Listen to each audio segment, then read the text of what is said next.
الحمد لله رب العالمين والصلاة والسلام على نبينا محمد وآله وصحبه أجمعين. أما بعد، رب اشرح لي صدري ويسر لي أمري واحلل عقدة من لساني يفقه قولي.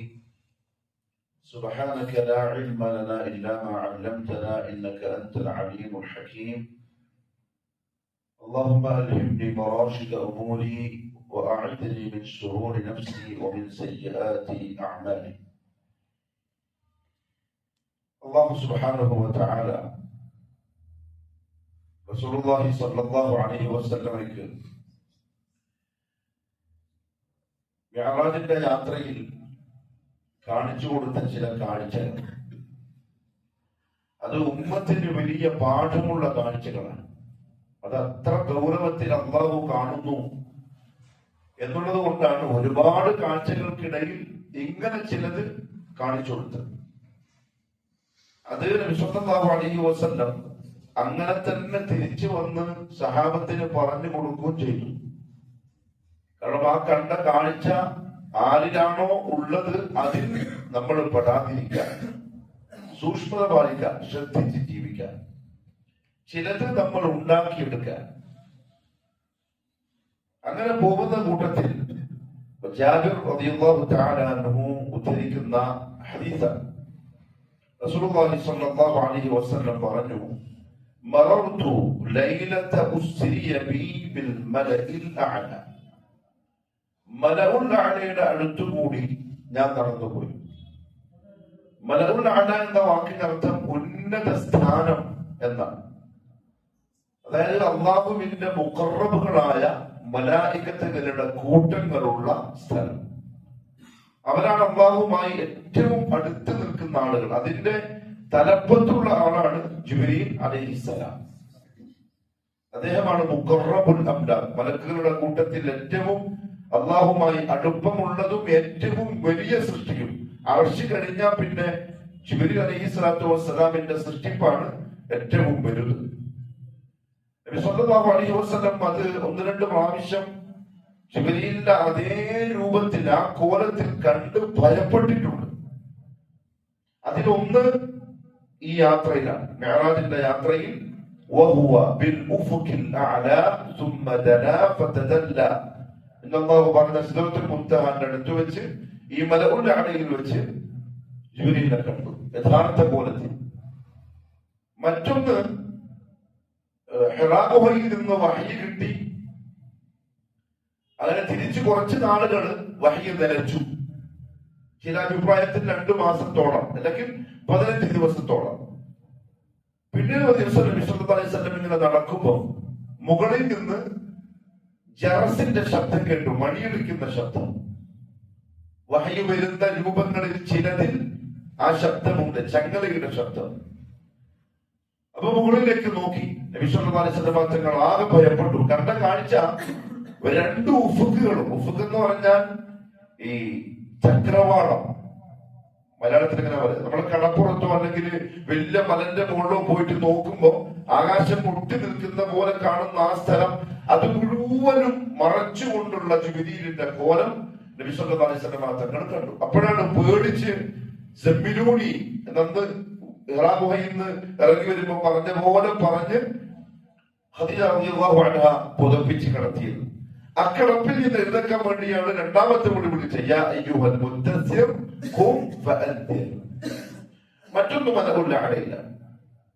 ഈ മലഉൽ അഅലയിൽ വെച്ച് നടക്കുന്ന ചില സംഭാഷണങ്ങളൊക്കെ നബി സല്ലല്ലാഹു അലൈഹി വസല്ലം തങ്ങൾ പിന്നീട് നമുക്ക് പറഞ്ഞു തന്നിട്ടുണ്ട്.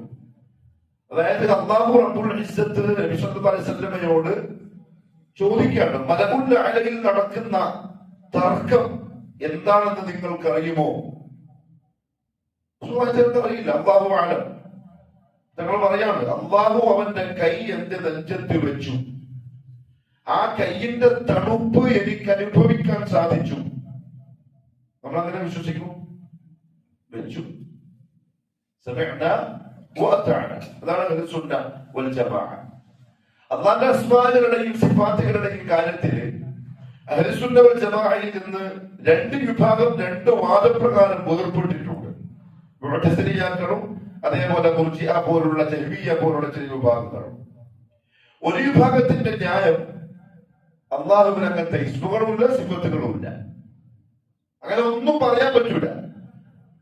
കാരണം കാഴ്ച, കേൾവി, സംസാരം, ജീവൻ അതൊക്കെ മഖ്ലൂഖുമായി ബന്ധപ്പെട്ട സിഫത്തുകളാണ്. അപ്പൊ അത് അള്ളാഹ്ക്കുണ്ടെന്ന് പറഞ്ഞാൽ നമ്മൾ അള്ളാഹുവിനെയും മഖ്ലൂഖിനെയും ഒരുപോലെയാക്കും പോലെയാവും. അവര് അള്ളാഹുവിനെ കൂടുതൽ പരിശുദ്ധപ്പെടുത്തിയിട്ട് അഹ്ലുസുന്നത്ത് പുറത്തായ ആൾക്കാരാണ്.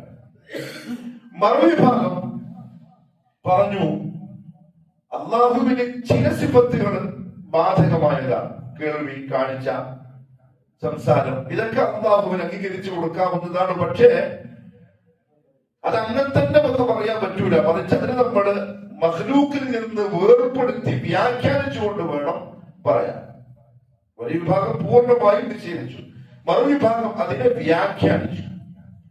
ഉദാഹരണത്തിന് റസൂലുള്ളാഹി സ്വല്ലല്ലാഹു അലൈഹി വസല്ലം പറഞ്ഞു, യൻസിലു റബ്ബുനാ തബാറക വതആല ഇലാ സമാഇ ദുനിയ. ഈ ദുനിയാവിൽ നമ്മൾ കാണുന്ന ആകാശത്തിലേക്ക് അല്ലാഹു റബ്ബുൽ ഇസ്സത്ത് ഇറങ്ങി വരും രാത്രിയുടെ 2/3 കഴിഞ്ഞാൽ തഹജ്ജുദിന്റെ സമയം. എങ്ങനെ ഇറങ്ങി വരും? ആ ചോദ്യം നമ്മളെ സംബന്ധിച്ചിടത്തോളം വിദഅത്താണ്. പക്ഷെ ഇവരെന്ത് ചെയ്തു? അതിനെ വ്യാഖ്യാനിച്ചു. അവൻ ഇറങ്ങൂന്ന് പറഞ്ഞാൽ അള്ളാഹു അടിമകളിൽ ഇറങ്ങുമ്പോൾ ഇറങ്ങലല്ല. പേരോളത്ത് റഹ്മാൻ സഖാഫി ഒരിക്കൽ നാട്ടിൽ പ്രസംഗിക്കുമ്പോ സലഫികളുടെ വാദത്തിനെ പരിഹസിച്ചുകൊണ്ട് അയാൾ പറയാൻ, അള്ളാഹ് ഇറങ്ങുന്നു പറഞ്ഞാൽ എങ്ങനെ ഇറങ്ങുക? ഓട്ടോറിക്ഷയില്ല, അല്ല വിമാനം പിടിച്ചില്ല, അല്ല സൈക്കിളില്ല. ഒന്നും ചോദിക്കാൻ പാടില്ല. ഒരു വിഭാഗം അങ്ങനെ വ്യാഖ്യാനിച്ചിട്ട് പുറത്തുപോയി. അഹ്ലുസുന്ന വൽ ജമാഅ വസതിയായ ആദർശക്കാരാണ്, മധ്യമ നിലപാട് സ്വീകരിക്കുന്നവരാണ്.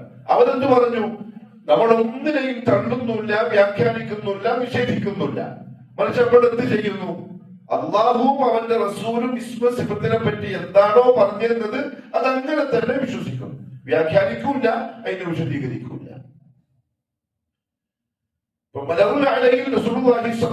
തങ്ങൾക്ക് അവിടെ നടക്കുന്ന സംഗതി അറിയില്ല. അള്ളാന്റെ കൈ വെച്ചു, ആ തണുപ്പിൽ അനുഭവപ്പെട്ടു. പിന്നെ എന്നോട് ചോദിച്ചു, യാ മുഹമ്മദ്, ഇനി പറ എന്താണ് അവിടെ നടക്കുന്ന തർക്കം? അപ്പൊ ഞാൻ പറഞ്ഞു, അവിടെ നടക്കുന്നത് കഫാറത്തുകളെ സംബന്ധിച്ചുള്ള ചർച്ചയാണ്. എന്ന് പറഞ്ഞാൽ തണുപ്പ് കാലത്ത് പള്ളിയിലേക്ക് നടന്നു വരിക, നല്ല തണുപ്പുള്ള സമയം, പിന്നെ വുദൂ ചെയ്യുക പോലെയുള്ള ചില കാര്യങ്ങൾ പറഞ്ഞിട്ട് അതൊക്കെ ഈ നബിയുടെ ഉമ്മത്തിന് പാപങ്ങളെ മാപ്പ് ചെയ്യിപ്പിക്കാനുള്ള സംഗതികളാണ് എന്ന് മലക്കുകൾ അവിടെ വർത്താനം പറയുന്നുണ്ട് എന്ന് അല്ലാഹു പറഞ്ഞു കൊടുക്കുകയായിരുന്നു. അതാണ് മലഉൽ അഅല ചുരുക്കത്തിൽ. അതിനടുത്തുകൂടി ഞാൻ നടന്നു പോയപ്പോ ഞാൻ അവിടെ ജിബ്രീലിനെ കണ്ടു അലൈഹിസ്സലാം. ജിബ്രീൽ കൂടെ ഉണ്ട്. പക്ഷെ മലഉൽ അഅലയിൽ എത്തിയപ്പോൾ ഞാൻ ജിബ്രീലിനെ കണ്ടത് കൽ ഹിൽസിൽ ബാരി മിൻ ഖശിയത്തില്ലാഹ്. ഇത്ര ഭീകര സൃഷ്ടിയായ ജിബ്രീൽ അവിടെ എത്തിയപ്പോ അള്ളാഹുവിനുള്ള ഖശിയത്തിനാൽ നനഞ്ഞു കുതിർത്ത ഒരു തുണിക്കഷണം പോലെ ആയതായി ഞാൻ കണ്ടു. എന്താ നനഞ്ഞ തുണിക്കഷണത്തിന്റെ പ്രത്യേകത? നല്ല ഭംഗിയുള്ള പട്ടിക അതന്നെ. അതായത് അള്ളാഹനെ പേടിച്ചിട്ട് ജിബ്രീൽ ഇത്ര വലിയ ഒരു സൃഷ്ടി ആകെ കുഴഞ്ഞ് ബലയാനിതരായി ഒന്നുമല്ലാത്തതായി ഞാൻ അവിടെ കാണുകയുണ്ടായി. എന്തിനാ പറഞ്ഞതെന്ന് അറിയോ? ജിബ്രീൽ അലൈഹിസ്സലാത്തു വസ്സലാമിനെ പോലെയുള്ള മലക്കുകൾ 100 കൊണ്ട് സൃഷ്ടിക്കപ്പെട്ടവർ, അള്ളാഹുവിന്റെ മുഖറബുകൾ, ഏറ്റവും അടുത്താണ്. തെറ്റുകള്, പാപങ്ങള്, തോന്നിവാസങ്ങള്, കുരുത്തക്കേടുകളെ പറ്റി ചിന്തിക്കാൻ പോലും അവർക്ക് പറ്റൂല. അങ്ങനത്തെ അവർ വരെ അള്ളാഹുവിനെ പേടിച്ച് വിലയാനുതരാകുന്നുണ്ടെങ്കിൽ പാപങ്ങളും തെറ്റുകളും കുരുത്തക്കേടും ഒക്കെ ഉള്ള നമ്മൾ എത്രത്തോളം പേടിച്ച് ഭൂമിയിൽ വിനയാന്വിതരാവണം എന്നാണ് സൂചിപ്പിക്കുന്നത്. മലക്കുകൾക്ക് വരെ അള്ളാഹുവിനെ ഭയമാണ്, പ്രത്യേകിച്ചും ജിബ്രീൽ അലൈഹിസ്സലാം. അള്ളാഹനെ പേടിക്കുക, പേടിച്ച് വിനയാന്വിതരാവുക, ഒരടിമയെ പോലെ ഭൂമിയിൽ ജീവിക്കാറുള്ളത് കുറച്ചിലല്ല, അഴിവല്ല, മറിച്ച് എന്താണ്? ഇസ്സത്താണ്. അള്ളാഹുവിന്റെ ഭയത്താൽ ധിക്കരിക്കാത്തവൻ, അള്ളാഹുവിനെ പേടിച്ചിട്ട് ആൾക്കാരോട് തർക്കിക്കാത്തവൻ, അള്ളാഹുവിനെ പേടിച്ചിട്ട് വിനയാനുതനായി മാപ്പ് കൊടുത്ത് ജീവിക്കുന്നവൻ, അത് ഇസ്സത്താണ് ശരിക്കും. പക്ഷെ നാട്ടു നടപ്പിനോ എന്താ ചങ്ങായി, 2 വർത്താനം പറഞ്ഞൂടെ? ഈ തടി കൊടുക്കലുണ്ട് എന്താ കാര്യം? ഈ പൈസ എന്താ കാര്യം? അതിനാണ് മനുഷ്യന്മാർ ഇസ്സത്ത് കാണുന്നത്. പക്ഷെ ശരിക്കും ഇസ്സത്ത് അഭിമാനം ഖശിയത്തുല്ലാഹ്, അല്ലാഹുവിനെ ഭയപ്പെടലാണ്. മാത്രമല്ല എപ്പോഴാണ് ഒരു അടിമക്ക് യഥാർത്ഥത്തിലുള്ള ഈ നനഞ്ഞുണങ്ങിയ തുണിക്കഷണം പോലെ അല്ലാഹുവിനെ പേടിച്ചൊന്നുമല്ലാത്തൊരു അടിയാനും അടിയാത്തിനുമാവുന്നത് എപ്പോഴാണ്? അല്ലാഹു റബ്ബുൽ ഇസ്സത്തിനെ ശരിക്കും അറിയുമ്പോഴാണ്. നമുക്ക് എന്തെങ്കിലും വരാത്തെന്ന് വെച്ചാല് മാ ഖദറുല്ലാഹ ഹഖ്ഖ ഖദ്രിഹി, അല്ലാഹുവിനെ വിലകൽപ്പിക്കേണ്ട പോലെ വിലകൽപ്പിച്ചിട്ടില്ല. പക്ഷെ ജിബ്രീലിന് അറിയാം ഈ റബ്ബുൽ ആലമീൻ ആരാണ്. അതുകൊണ്ട് അല്ലാഹു പറഞ്ഞു ഇന്നമാ യഖ്ഷല്ലാഹ മിൻ ഇബാദിഹി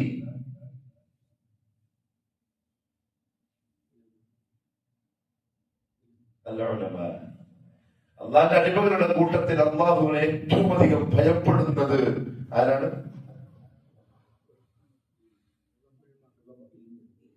അറിവുള്ളവൻ. പണ്ഡിതന്മാരല്ല, അറിവുള്ളവൻ. ചിലപ്പം മീൻ കച്ചവടക്കാരനായിരിക്കും, സ്വർണ്ണ കച്ചവടക്കാരനായിരിക്കും, കാപ്പി കച്ചവടക്കാരനായിരിക്കും, ചോക്ലേറ്റിന്റെ ബിസിനസ് ആയിരിക്കും. പക്ഷേ നമ്മൾ അർത്ഥം വെക്കൽ എങ്ങനെയാണ്? ആലിമീങ്ങളോ അള്ളാഹ് ഏറ്റവും അധികം പേടിക്കുന്നത് തന്നെയാണ്. ഏറ്റവും വലിയ കുരുത്തക്കെട്ട് നിൽക്കുന്ന മനുഷ്യന്മാരാണ്. അള്ളാഹുവിനെ വെല്ലുവിളിക്കുന്ന വർത്തമാനം പറയുന്ന ആൾക്കാരാണ്. അള്ളാന്റെ നാമത്തിന് ഒരിക്കലും ചേരാത്ത അടിമയുടെ നാവിൽ നിന്ന് ഒരു കാരണവശാലും വരാൻ പാടില്ലാത്ത തോന്നിവാസമാക്കന്മാരെ പറ്റി പറയുന്നത് ഈ ആലിമെന്ന് പറയുന്നവരാണ്. അതുകൊണ്ട് ആലിമ നല്ല പണ്ഡിതന്മാർ എന്നല്ല അർത്ഥം വെക്കേണ്ടത്. അള്ളാഹുവിനെ അറിയേണ്ട പോലെ അറിഞ്ഞവൻ ആരോ അവരാണ് കൂടുതൽ ഭയപ്പെടുന്നവൻ. റസൂലുള്ളാഹി സ്വല്ലല്ലാഹു അലൈഹി വസല്ലം അല്ലാഹു റബ്ബുൽ ഇസ്സത്തിനെ ശരിക്കും അറിഞ്ഞ ആളാണ്. അതുകൊണ്ട് തന്നെ ഏറ്റവും അധികം പേടിക്കുന്ന ആളുമാണ്.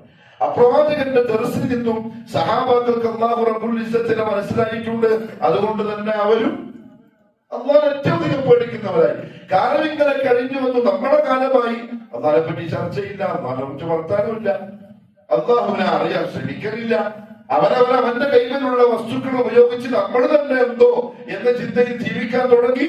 തീരെ ഖശിയത്തില്ലാത്ത മനുഷ്യന്മാരായി മാറുകയും ചെയ്തു. ഒരു പേടിയില്ല, ഒരു കൂസലുമില്ല. അല്ലാഹു കാത്തു രക്ഷിക്കട്ടെ. പേടിയില്ല എന്നുള്ളതിന് ഏറ്റവും വലിയ തെളിവെന്താ അറിയോ? രഹസ്യ ജീവിതം നന്നാക്കാൻ പറ്റാത്തതാണ്. രഹസ്യ ജീവിതം, ഇരുട്ടുള്ള ജീവിതം നന്നാക്കാൻ പറ്റാത്തതാണ് നമുക്ക് ഖശിയത്തില്ല എന്നതിന്റെ ഏറ്റവും വലിയ അടയാളം.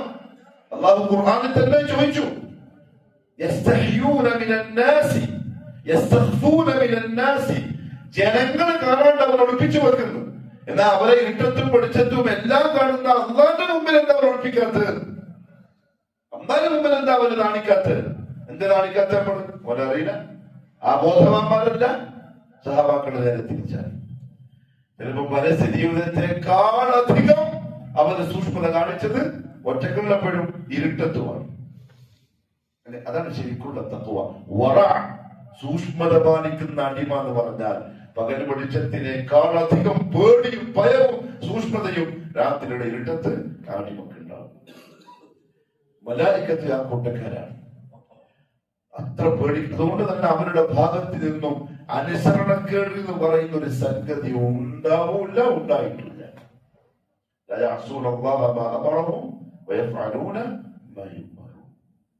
ഒരിക്കലും അല്ലാഹ് അവരോട് കൽപ്പിച്ച കാര്യത്തിൽ അവർ എതിര് കാണിച്ചിട്ടില്ല എന്നല്ല, എന്താണോ കൽപ്പിച്ചത് അത് അങ്ങനെ തന്നെ ചെയ്യുന്ന ആൾക്കാരുമാണ് മലായിക്ക.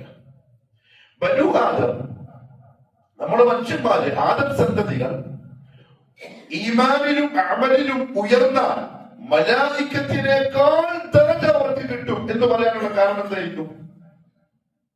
മലക്കുകൾ അവരുടെ സൃഷ്ടിപ്പേ അങ്ങനെയാണ്, ശഹ്വത്തുകളില്ലാതെ.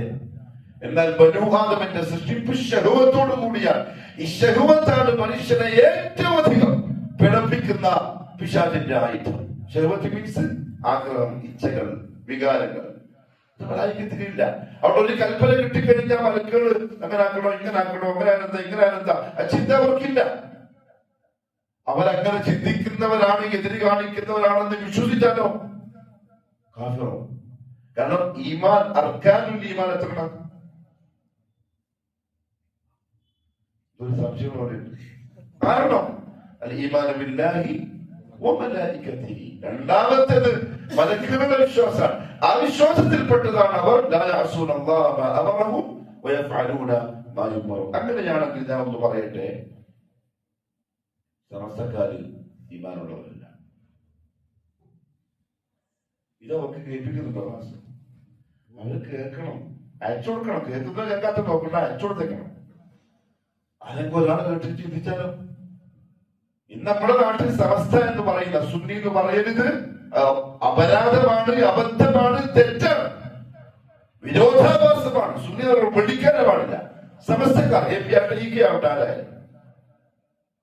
മലായികത്തുമായി ബന്ധപ്പെട്ട ഈമാൻ ബാത്തിലായവരാണ്. ഞാൻ ഈ പറയുന്ന കഥ അവർ വിശ്വസിക്കുന്നുവെങ്കിൽ, ഈമാൻ കാര്യത്തിൽ രണ്ടാമത്തത് ബാത്തിലായാൽ ഈമാൻ പോയി, പിന്നെ ഇസ്ലാമിന് അർത്ഥമില്ല. സിദ്ദീഖ് മൗലൂദ് എന്ന് പറയുന്ന ഒരു മൗലൂദിന്റെ കിതാബുണ്ട്, 313 വക എന്തെങ്കിലും ആ കിതാബുണ്ട്. അബൂബക്കർ സിദ്ദീഖ് റളിയല്ലാഹു തആല അൻഹുവിന്റെ മൗലൂദാണ് അതിലുള്ളത്. മൗലൂദ് അവരെ പറ്റി ഇങ്ങനെ മേന്മ പറയുന്ന വരികൾ. അതിൽ ഒരു ഹിക്കായത്ത് ഇങ്ങനെയാണ്: ഖലഖല്ലാഹു നാമൂസൽ അഅദം. അല്ലാഹു ഏറ്റവും ഉന്നതനായ ജിബ്രീലിനെ, നാമൂസ് എന്ന് പറഞ്ഞാൽ അഹ്ലി കിതാബിന്റെ കിതാബുകളിലൊക്കെ ജിബ്രീലിന്റെ പേര് നാമൂസ് എന്നാണ്. നാമൂസിനെ സൃഷ്ടിച്ചു. ഭയങ്കരമായ സൃഷ്ടി. സൃഷ്ടിപ്പെല്ലാം കഴിഞ്ഞതിന് ശേഷം അല്ലാഹു ആ സൃഷ്ടിയോട് കൽപ്പിച്ചു, ആ മലക്കിനോട് പറഞ്ഞു, ലാ ഇലാഹ ഇല്ലല്ലാഹ് മുഹമ്മദുർ റസൂലുള്ളാഹ് എന്ന കലിമ നീ ഉച്ചരിക്കണം, പ്രഖ്യാപിക്കണം. അപ്പൊ ജിബ്രീൽ പറഞ്ഞു, അത്രേ, ലാ ഇലാഹ ഇല്ലല്ലാഹ് ഞാൻ പറയാം, മുഹമ്മദ് റസൂലുള്ളാഹ് ഞാൻ അംഗീകരിക്കൂല, ഉച്ചരിക്കൂല. ഒന്നാമത്തെ മകളായി. അല്ലാഹു വീണ്ടും ആവർത്തിച്ചു, അല്ല നീ പറഞ്ഞാൽ നിനക്ക് ജീവിതം കൊണ്ട് ജീവിക്കാൻ പറ്റുള്ളൂ. ജിബ്രീൽ പിന്നെയും എതിർക്കുന്നു. അല്ലാഹു പിന്നെയും പറയുന്നു, പിന്നെയും എതിർക്കുന്നു. ഹാകദാ 70,000 മറ. ഇതാണ് കിതാബിലുണ്ട്. കേട്ടിട്ട് ഏതെങ്കിലും സഖാഫിയോ പിന്നെ ഏതാ മദനിയോ ഇത് ഇല്ലാതെ പറഞ്ഞാൽ ആ കിതാബ് എടുത്തിട്ട് കാണിച്ചു തരാം. ഹാകദാ 70,000 മറ. ഇങ്ങനെ 70,000 പ്രാവശ്യം അല്ലാഹു പറയുന്നു, ജിബ്രീൽ നിരസിക്കുന്നു. അവസാനം അല്ലാഹു തോറ്റു. അല്ലാഹു പറഞ്ഞു, സിദ്ദീഖുൽ അക്ബറിന്റെ റൂഹിനെ വിളിച്ചു. അവിടെ സംഭവം നടക്കുന്നു. ആത്മാവിനെ വിളിച്ചു. എന്നിട്ട് പറഞ്ഞു, ഞാൻ പറഞ്ഞിട്ട് ജിബ്രീലും കേൾക്കുന്നില്ല, നിങ്ങളൊന്ന് പറഞ്ഞു. സിദ്ദീഖുൽ അക്ബറിന്റെ റൂഹ് പറഞ്ഞു, പറഞ്ഞോളി, അതാ നിനക്ക് നല്ലത്, ഇല്ലെങ്കിൽ നിന്നെ നശിപ്പിച്ചു കളയും. ഉടനെ തന്നെ ജിബ്രീൽ ഭയപ്പെട്ട് ലാ ഇലാഹ ഇല്ലല്ലാഹ് മുഹമ്മദ് റസൂലുള്ളാഹ് പറഞ്ഞു. അതാണ് റസൂലുള്ളാഹിന്റെ കൂട്ടുകാരനായ അബൂബക്കർ സിദ്ദീഖിന്റെ മഹത്വം. അത് മഹത്വം. ഇവിടെ രണ്ട് കാര്യങ്ങൾ കൊണ്ട് ഇത് പറഞ്ഞവരും പ്രചരിപ്പിച്ചവരും വിശ്വസിച്ചവരും കാഫിറാണ്, മുർത്തദ്ദാണ്. അത് പറയാൻ പഠിക്കൊന്നും വേണ്ട, അങ്ങനത്തെ ഒരു അഡ്ജസ്റ്റ്മെന്റ് എടുക്കണ്ട. ഇന്നാണ് എന്നല്ല പറയും. കാഫിറാക്കുന്ന മസല രണ്ട് തരത്തിലാണ്. ഒന്ന് മുത്ലഖൻ, മറ്റൊന്ന് മുഅയ്യനൻ. മുത്ലഖ് എന്ന് പറഞ്ഞാൽ നിരുപാധികം. ഇന്ന ആള് ഇന്നത് കൊണ്ട് അത് പറയാൻ നമ്മുടെ അർഹരല്ല. അതിന് കുറെ നിബന്ധനകളുണ്ട്, ഷർത്തുകളുണ്ട്. അതൊക്കെ പാലിച്ച് നാട്ടിലെ ഭരണാധികാരി പ്രഖ്യാപിക്കലാണ്. അതേസമയത്ത് നമ്മളിപ്പോഴത്തെ സാധാരണക്കാര് മുത്ലഖൻ പറയും, നിരുപാധികം. മുഅയ്യനാക്കി പറയും, ഇന്ന വ്യക്തി എന്ന് പറയില്ല. ഇന്നത് ചെയ്തവൻ കാഫിറാണ്. അപ്പൊ അത് ആരെങ്കിലും ഉണ്ടെങ്കിൽ കുഫ്റിലാണെന്നർത്ഥം. രണ്ട് കാര്യങ്ങൾ കൊണ്ട്. ഒന്ന്, അല്ലാഹുവിനെ തോൽപ്പിച്ചു. വല്ലാഹു ഖാലിബുൻ അലാ അംരി. അല്ലാഹുവിനെ പറ്റി പറയാ, അവൻ അവന്റെ കാര്യത്തിൽ മികക്കുന്നവനാണ്. അവനെ അതിജയിക്കാൻ ഒരാൾക്ക് സാധിക്കില്ല.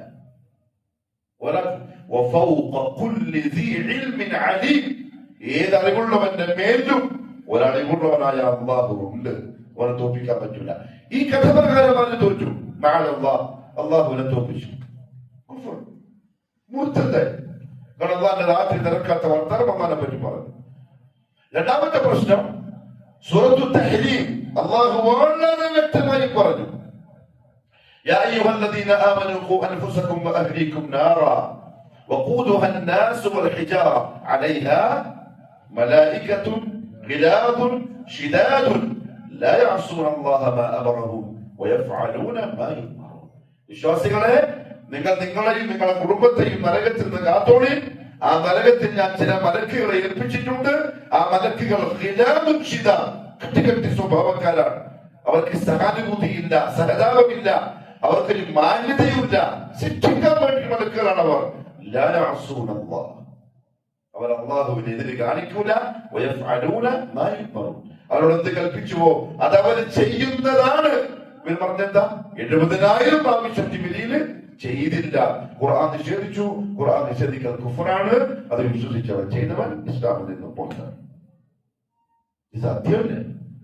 സെൽഫി നമ്മളെ വെറുതെ കാഫറാക്കുന്നത്. നമ്മൾ നിങ്ങളെ കാഫറാക്കിയതല്ല, കുഫർ ആണ് നിങ്ങൾ ചെയ്തത് എന്ന് നിങ്ങളെ ധരിപ്പിച്ചതാണ്. അതുകൊണ്ട് മലക്കളെ പറ്റിയുള്ള വിശ്വാസത്തിൽപ്പെട്ടതാണ് അവർ അള്ളാഹുവിനെ ഏറ്റവും അധികം ഭയപ്പെടുന്നവരാണ്. അള്ളാഹുമായിട്ട് ഏറ്റവും അധികം അടുക്കുകയും അള്ളാഹിനെ പറ്റി ഏറ്റവും അധികം അറിയുകയും ചെയ്യും തോറും അതിന്റെ അടയാളമായി മനുഷ്യരിൽ കാണേണ്ടത് ഖശ്യത്താണ്. ഈ ഭയപ്പാടാണ്, ഈ പേടിയാണ്, അള്ളാഹുവിനോടുള്ള അളവില്ലാത്ത ഈ ആദരവും ബഹുമാനവുമാണ്. ചില ഉലമാക്കൾ പറഞ്ഞു, നബി സല്ലല്ലാഹു അലൈഹി വസല്ലം ജിബ്രീൽ അലൈഹിസ്സലാത്തു വസ്സലാമിനെ മിഅ്റാജിന്റെ രാത്രിയിൽ ഭയം കൊണ്ട് ഇങ്ങനെ ഒന്നുമല്ലാത്തവരായി കണ്ട അവസ്ഥ നമുക്ക് പറഞ്ഞതിൽ നിന്ന് മനസ്സിലാക്കേണ്ട മറ്റൊരു കാര്യം, നമ്മൾ ദുനിയാവിൽ എത്ര വലിയവരായാലും ആരോഗ്യപരമായി സാമ്പത്തികമായി സൗകര്യങ്ങളായി എത്ര നൽകപ്പെട്ടാലും അതിനോടൊപ്പം ഒരു വിശ്വാസിക്ക് അത്യന്താപേക്ഷിതം എന്താ അത്യന്താപേക്ഷിതം എന്ന് പറഞ്ഞ് ഒഴിച്ചുകൂടാൻ പറ്റാത്തതാണ് വിനയം. വിനയത്തിന് എന്താ പറയാ? ഇംഗ്ലീഷിൽ എന്താ പറയാ?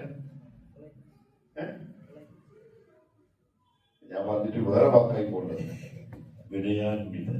എന്തുണ്ടെങ്കിലും ജിബ്രീലിനെ പോലെ സൃഷ്ടിയാണ്.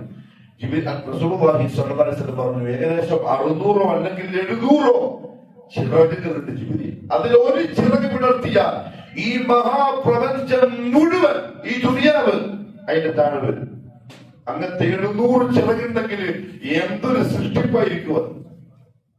അങ്ങനത്തെ ഒരാളാണ് പേടിച്ചിട്ട് വിനയാനിതരായി തുറന്നാന്റെ മുമ്പിൽ മലകുന്നാടെ എന്ത് ദുനിയാവിൽ കൈമേലുണ്ടെങ്കിലും മുതവാദിയായിരിക്കണം, വിനയാന്വിതൻ. കാരണം ഓരേക്കാളും വലുതാണ് അവനത് കൊടുത്തത്. നമുക്ക് തന്ന റബ്ബാണ് നമ്മുടെ കൈമേൽ ഉള്ളതിനേക്കാൾ അധികമുള്ളവൻ. നമ്മുടെ കൈമേൽ ഇത്രയേ ഉള്ളൂ. മൂസ നബി അലൈഹിസ്സലാത്തു വസ്സലാമിന്റെ കഥ നമ്മൾ പറഞ്ഞതാണ്. കപ്പലില് ഖിദറിന്റെ കൂടെ ഇരിക്കുമ്പോ ഒരു പക്ഷി വന്ന് കടലിൽ കൊത്തി വെള്ളം. അപ്പൊ ഇതിന്റെ കൊക്കിലുള്ള ഒരു തുള്ളി വെള്ളം. ഖിദർ പറഞ്ഞു അലൈഹിസ്സലാം, മൂസ, അള്ളാഹു എനിക്കും നിനക്കും തന്ന ഇൽമുണ്ടല്ലോ, അത് ഈ കടലിൽ നിന്നും ഈ കുരുവി കൊത്തിയെടുത്ത ഈ തുള്ളിന്റെ അത്ര പോലും ഇല്ല, ബാക്കി കിടക്കണം. അപ്പൊ അത്ര പോലും കിട്ടാത്ത റബ്ബാണ് നെഞ്ചും പിരിച്ചിട്ടാണ് ഞാൻ തന്നെയാണ്. മുഹമ്മദ് സല്ലല്ലാഹു അലൈഹി വസല്ലം പറഞ്ഞു, മൻ തവാദഅ ലില്ലാഹി റഫഅഹു അല്ലാഹ്. അല്ലാഹുവിന് വേണ്ടി ആരെങ്കിലും വിനയാന്വിതനായാൽ നല്ല സ്വഭാവം, എല്ലാവർക്കും താഴ്ന്നു കൊടുക്കുക.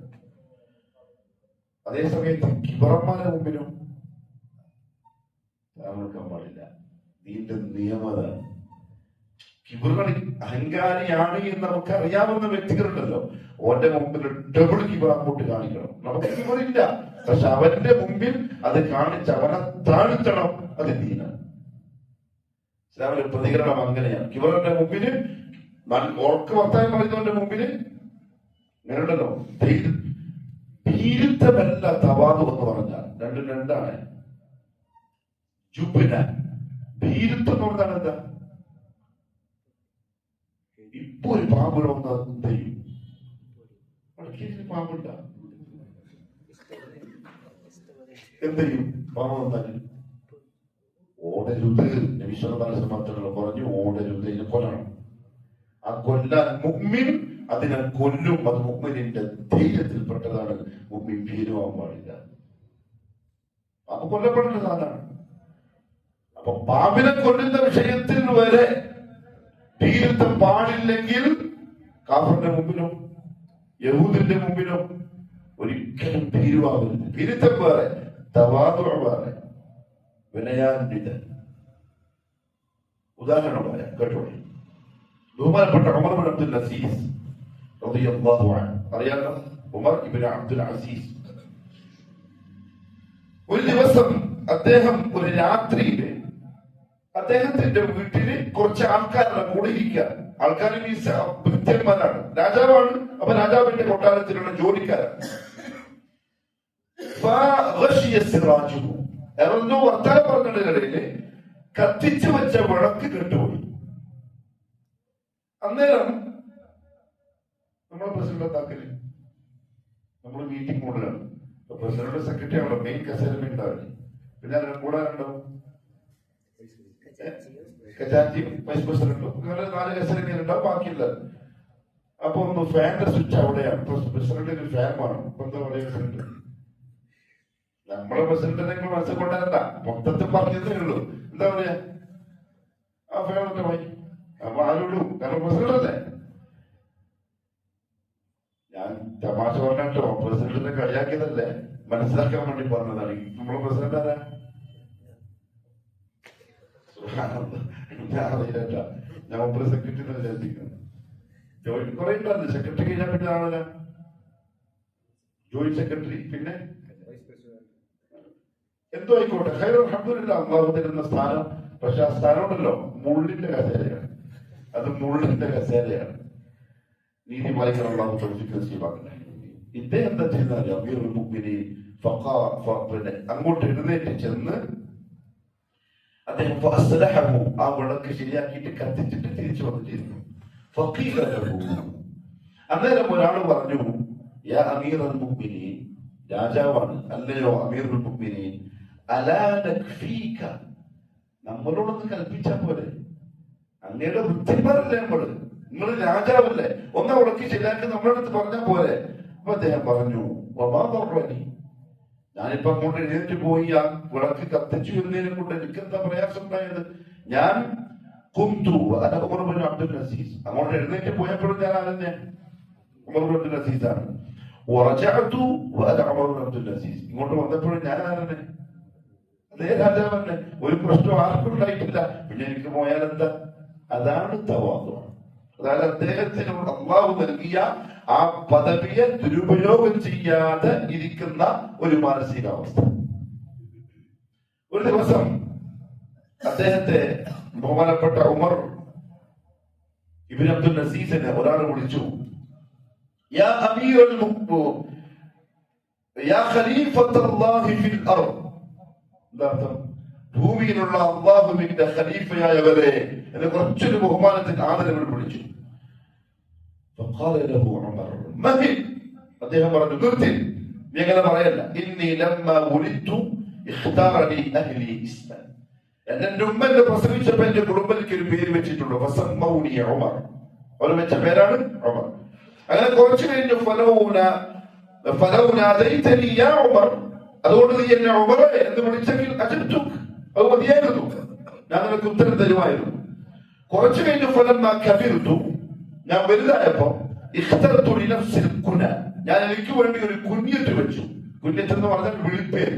പാപ്പമാർക്ക് മക്കളുടെ ചേർത്ത് അബു അബ്ദുല്ല, ഉമ്മു അബ്ദുല്ല ഒക്കെ പറയല്ലോ, അതേപോലെ ഞാൻ വെച്ചത് എനിക്ക് അബു ഹഫ്സ് എന്താ ഫറൂഖിന്റെ അതേ കുഞ്ഞിട്ട്. മുർദാറുണ്ട് ഹഫ്സ് എന്ന പേരുള്ള ഒരു മോനില്ല. പിന്നെന്തുകൊണ്ട് അബു ഹഫ്സ് എന്ന് വിളിച്ചത്? ഹഫ്സ് അദ്ദേഹത്തിന് ഇഷ്ടപ്പെട്ട ഒരു പേരാണ്, കുതിര സിംഹക്കുട്ടി എന്നതിന്റെ അർത്ഥം. അപ്പൊ അദ്ദേഹം ചെയ്തു, അബു ഹഫ്സ് എന്ന കുഞ്ഞത്ത് സ്വീകരിച്ചു. അതേപോലെ ഉമർ ഇബ്നു അബ്ദുൽ നസീസും ആ കുഞ്ഞത്ത് സ്വീകരിച്ചു. അതുകൊണ്ട് നീ എന്നെ യാ അബാ ഹഫ്സ് എന്ന് വിളിച്ചിരുന്നെങ്കിൽ അജബ്തു, ഞാൻ നിനക്ക് ഉത്തരം തരുമായിരുന്നു.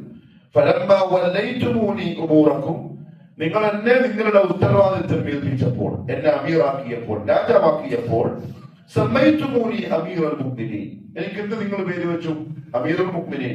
അത് വിളിച്ചാൽ മതിയായിരുന്നു. അജബ്തു വഅമ്മാ ഖലീഫത്തുല്ലാഹി ഫിൽ അർദ് ഫലസ്തു കദാലിക, ഈ വിളിച്ച പേരെന്താ? അള്ളാന്റെ ഭൂമിയിലുള്ള ഖലീഫ, അതിന് ഞാൻ അർഹനല്ല, അവിടെ നിങ്ങൾ അങ്ങനെ വിളിക്കേണ്ടതില്ല. അതിന്റെ പേരാണ് തവാദു. എത്ര നൽകപ്പെട്ടാലും ജിബ്രീലിനെ പോലെ വിനയാന്വിതനാവാൻ പഠിക്കണം. എന്ന് പറഞ്ഞാൽ കിബർ എന്ന് പറയുന്ന സംഗതി മുഅ്മിനെ സംബന്ധിച്ചിടത്തോളം നല്ലതല്ല, ഉണ്ടാവാൻ പാടില്ലാത്തൊരു മോശമായ സിഫത്താണ്. ബഹുമാനപ്പെട്ട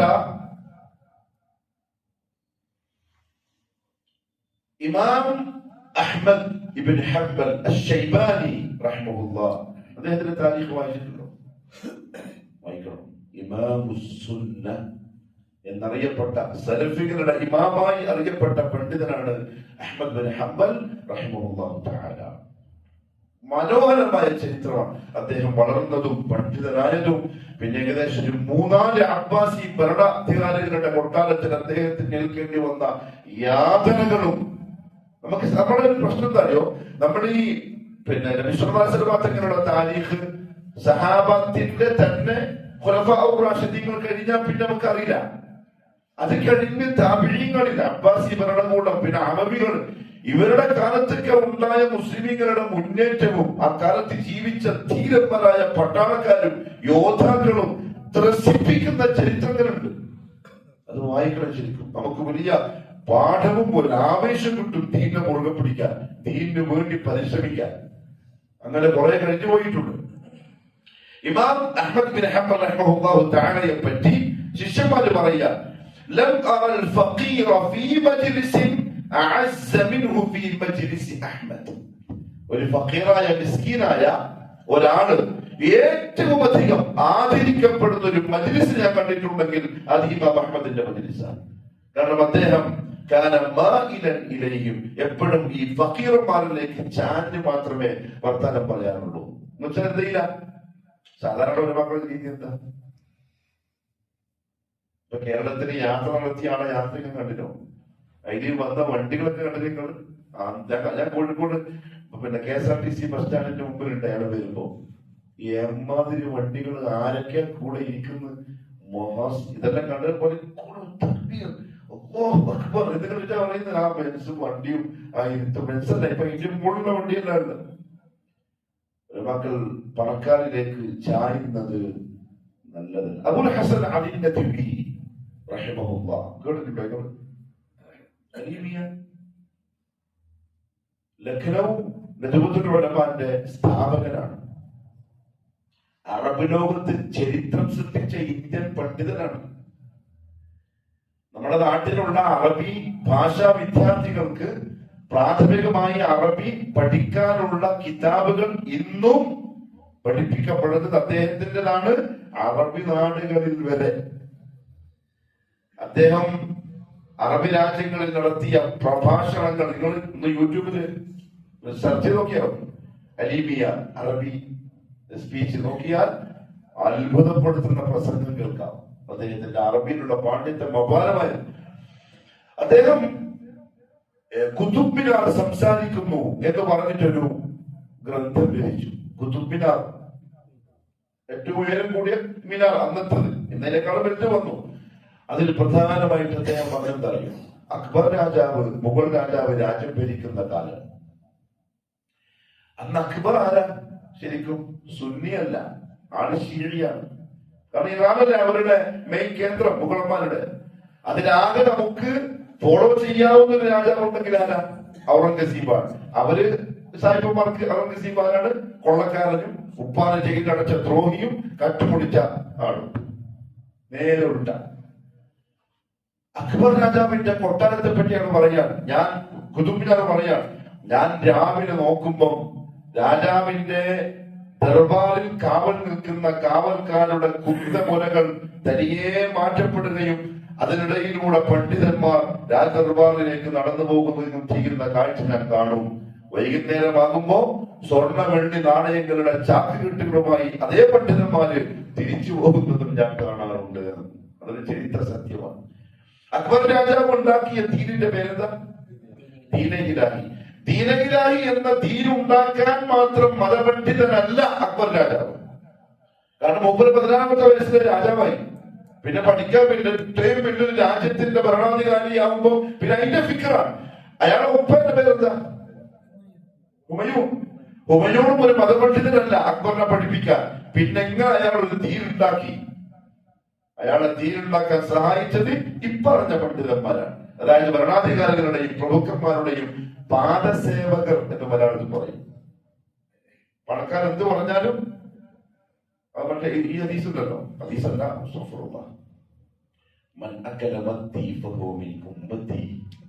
പ്രാസോപ്പിച്ച് പറഞ്ഞ ഹദീസാണ്. ആരെങ്കിലും മത്തി തിന്നാൽ അവൻ എന്റെ ഉമ്മത്തിൽപ്പെട്ടവനാകുന്നു. തമാശക്ക് പറഞ്ഞൊരു കഥയാണ്. വലിയ മീൻ കച്ചവടക്കാരൻ, മലയാളത്തിലൊരു മീൻ കച്ചവടക്കാരൻ കപ്പൽ വന്നു. പക്ഷെ എന്തോ പ്രശ്നം കൊണ്ട് കരക്കെടുങ്ങില്ല. കുറെ നാളായിട്ട് വിൽക്കാൻ കഴിയുന്നില്ല. അവസാനം കരക്കെത്തി മീനെല്ലാം ഇറക്കി മറ്റേ വണ്ടിയുണ്ടല്ലോ അതിൽ കയറ്റി നാട്ടിലെത്തിച്ചപ്പോഴേക്കും വാങ്ങാനാണില്ല. ആകെ ചീഞ്ഞ നാളി എന്ത് ചെയ്യും? പതുക്കെ ഹത്തീമ വന്ന് മേശന്റെ അടിയിൽ കൂടെ ഒരു കെട്ട് കൊടുത്തു. ഹത്തീമ നോ പ്രോബ്ലം, സംഭവം കച്ചവടം നടത്തി തരാം, പകുതി നിൽക്കും പകുതി നിൽക്കും. പിന്നെ ദുഃഖമൊക്കെ മുമ്പ് പറഞ്ഞു പിന്നെന്ത് പറയും?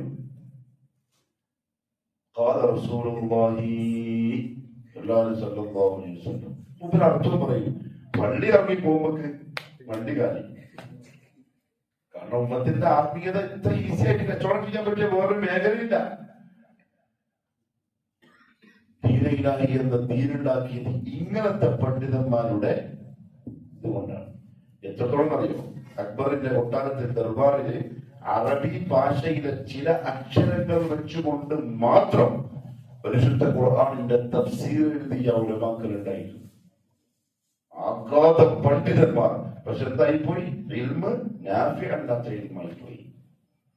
ഭരണാധികാരിയുടെ സ്വർണം വെള്ളിയും ആഗ്രഹിച്ച് എന്ത് ചെയ്യാൻ പഠിക്കാത്ത ടീമായി പോയി. അതിന്നും ആവർത്തിക്കുന്നു.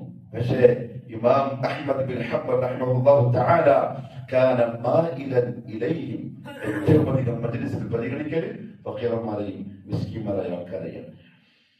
وكان فيه حلم ولم يكن بالعجول. അദ്ദേഹം വളരെ സഹനതയുള്ള, ധൃതിപ്പെട്ട് ഒരു തീരുമാനവും എടുക്കാത്ത, وكان كثير التواضع, അങ്ങേയറ്റത്തെ വിനയാന്വിതനായ പണ്ഡിതനായിരുന്നു ഇമാം അഹ്മദ് ഇബ്നു ഹംബൽ റഹിമഹുല്ലാഹു തആല. അദ്ദേഹം അസ്ർ നിസ്കാരത്തിന് ശേഷം അദ്ദേഹത്തിന്റെ പള്ളിയിൽ ഫത്വ കൊടുക്കാൻ വേണ്ടി ഇരിക്കും. ഇരുന്ന് കഴിഞ്ഞാൽ ലാ യതകല്ലമു ഹത്താ യുസ്അൽ, ഒരാൾ ഇങ്ങോട്ട് ചോദിച്ച് തുടങ്ങുന്നവരെ അങ്ങോട്ട് പറഞ്ഞു തുടങ്ങാറില്ലായിരുന്നു.